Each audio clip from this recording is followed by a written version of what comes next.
अस्सलाम वालेकुम नाज़रीन, मैं हूं सैफ अली और वेब पेज एजुकेशन में आपको खुशामदीद कहता हूं। सुहेल अफजल की बुक है अकाउंटिंग क्लास आईकॉम पार्ट 1 और उसका चैप्टर है cash book and rectification of errors. और अभी हम प्रॉब्लम नंबर 23 सॉल्व करेंगे।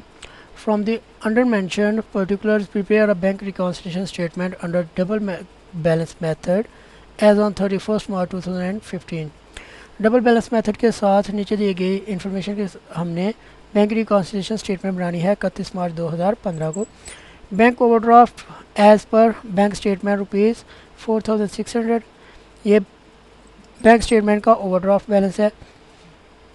Overdraft as per cash book rupees 10,600, cash book का ओवरड्राफ्ट बैलेंस है। Cheques for rupees 10,400 were issued in March, out of which those for rupees 4,000 only presented up to 31 March 2004। 10,400 के checks issue किए थे जिनमें से सिर्फ 4,000 रुपये के कैश हुए हैं। 6,400 रुपये के चेक्स जो हैं वो अनप्रेजेंटेड है। A cheque for rupees 1,000 was deposited into bank but was wrongly recorded on the credit side of the cash book.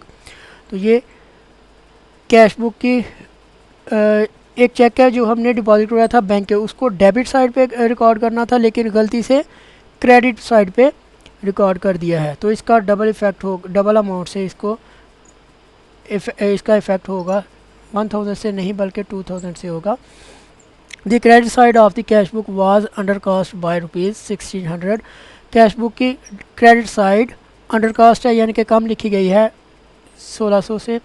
A cheque for rupees 800 was debited twice in the cash book. तो दो दफ़ा debit कर दिया एक check को 800 रुपये वाले को, अब उसको एक दफ़ा क्रेडिट कर देंगे। हिंट्स है for item number D there will be a discrepancy of rupees 2,000 1,000 plus 1,000।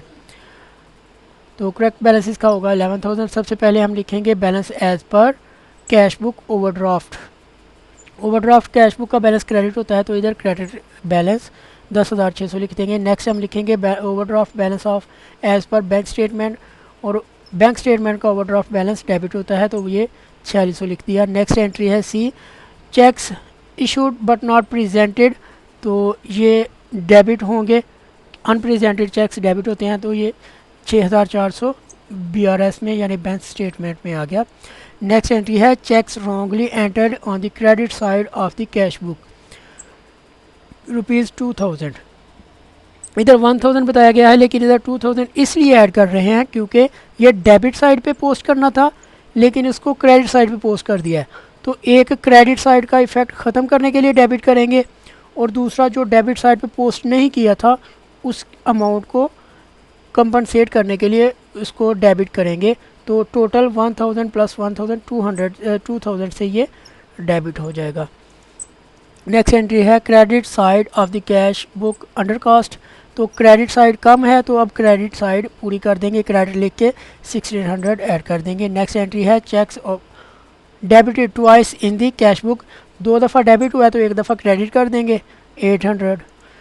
तो करेक्ट बैलेंसेज इनके आ जाएंगे 11,000। अब इनका हम बैलेंस कर लेते हैं। सबसे पहले है 10,600, ये क्रेडिट है तो इसमें से डेबिट लेस करेंगे 2,000, तो फिर क्रेडिट है आगे तो वो ऐड कर देंगे 1,600, फिर आगे क्रेडिट है तो वो भी ऐड हो जाएगा 800 और ये 11,000 आ गया। अब नेक्स्ट इसका डेबिट बैलेंस है 4,600 प्लस 6,400 और ये भी 11,000 आ गया। तो यहाँ पे हमारा सवाल मुकम्मल होता है। शुक्रिया नाज़रीन।